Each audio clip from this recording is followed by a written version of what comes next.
GH5 to the A7S III, and one of the biggest differences is low light. I mean, there's a lot of artificial light around us right now, but it is like 9 a.m. in the morning here in Iceland in the winter, still about an hour and 40 minutes from sunrise, and it is definitely not as bright as you think it is right now with the camera. If this was my GH5, it would be struggling and super noisy. So for those of you who are GH5 users, the low light of this camera versus the GH5 is just beyond compare. There's no comparison.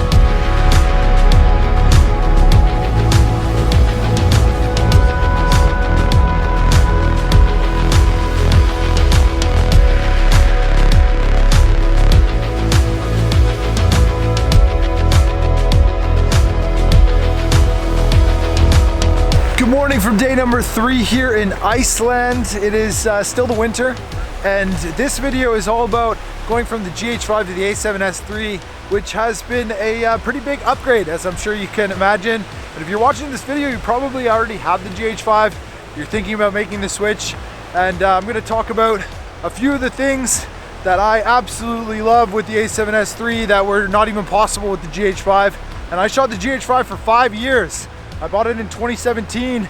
I took it all over the world, beat the crap out of it, and it did a lot of good for me. But waiting for the GH6 was just too long, and now we're on this beast, and it does a lot of things a lot better. So we're gonna talk about that in this video, plus, whoa, beautiful Iceland in the winter. All starts right now. Let's go.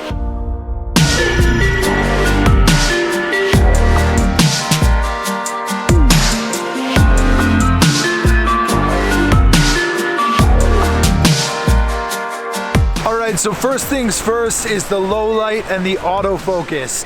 The low light is way better on the A7S III than the GH5. For you GH5 users, I mean, I could never go above ISO like 1600 without introducing some sort of noise, which made it almost like unusable, even with a super fast lens wide open at 2.8 or like 1.8.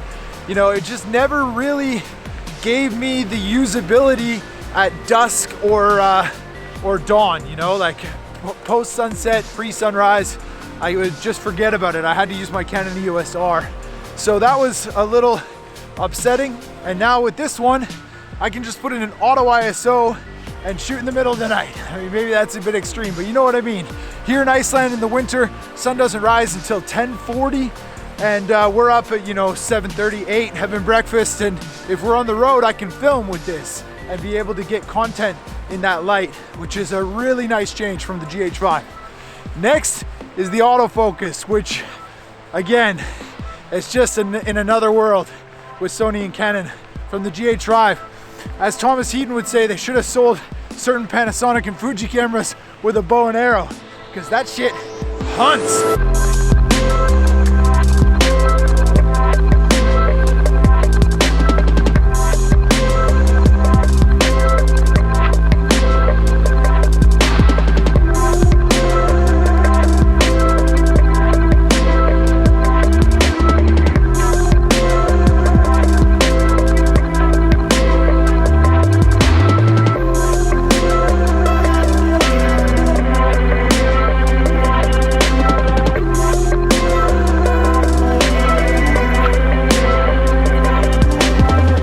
Has turned on for us here this morning at Autofocus in North Iceland, just outside of Akureyri. And another fantastic thing about the Sony A7S III is its S&Q mode. And I always really liked the GH5 slow motion, even though it cut off the audio a lot of the times and you had no autofocus.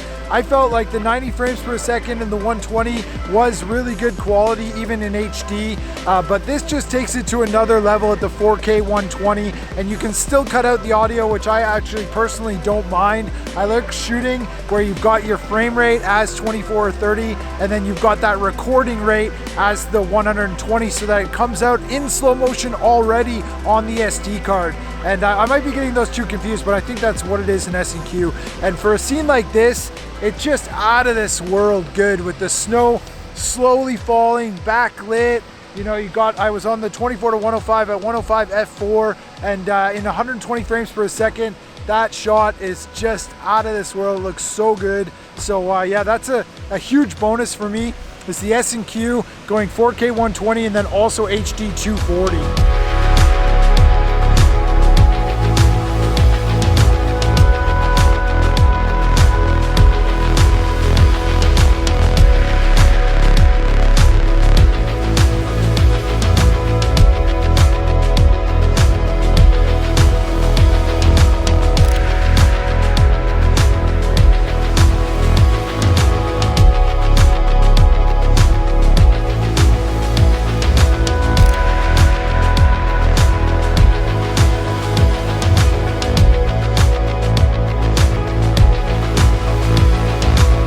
Well, that was a very successful morning at Autofocus. A couple of really beautiful still photograph images, and I'm taking stills with a different camera because this is only 12 megapixels, which I guess could probably take okay stills for digital, but I do have a Canon EOS R and my old Trinity of EF lenses, Holy Trinity, and they just still do great for stills, so I'm happy with that.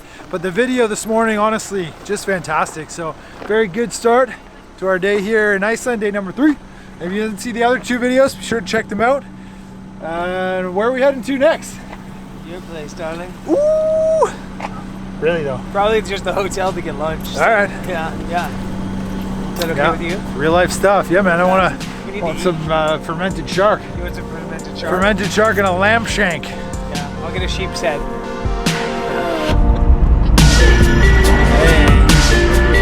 Where was what's the new phone with the iPhone now? Something was supposed to be iPhone. Maybe that's Mark.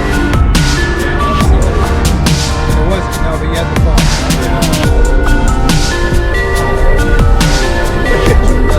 It's easy to slip.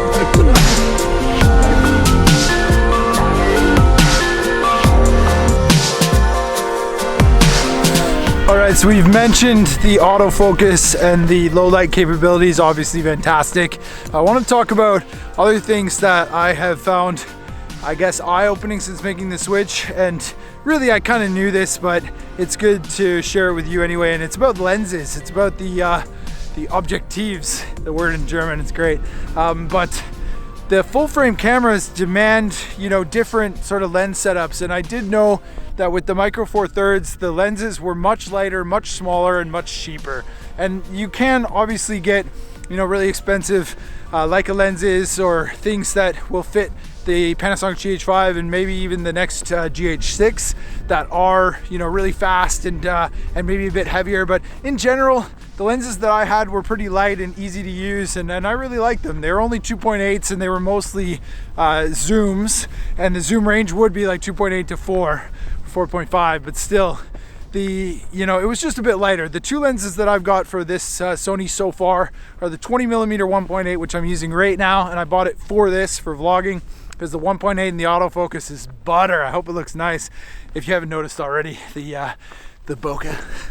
But yeah, the other one is the 24-105 f4, and that's the run and gun lens. That's the one that I'm going to be using to get basically all the other stuff, and the shot of the backlit sun with the snowflakes. That was the 24-105 this morning. So yeah, that's all I've got for now, and I'm gonna get a lot more, but the 24-105 especially is an f4, and it's still pretty beefy and a bit heavy for the setup that I'm used to. So if you are a GH5 user or a Micro Four Thirds user, then be warned that the full frame lenses, of course, are going to be bigger, heavier, and more expensive. Now, with that said, this 20mm is not bad at all, but it is a prime, and it's 1.8, and it's really nice. And it's not the G Master 24mm, which is beefier and heavier. So I didn't want to go for that one because I'm very fine with 1.8. That's totally cool with me. And being a bit wider for vlogging is really nice. And when you use the active stabilization, it crops in a little bit. Important to know, the Sony A7S III, and yeah, I mean, that looks fine on 20mm because it's not too close. But yeah, that's some of the things to think about. Probably should have scripted this vlog a bit better, but Iceland, man, we're in the field. That's what we're talking about today. We're at this beautiful lighthouse. It's time to get the drone up in the air and see what it looks like from the sky.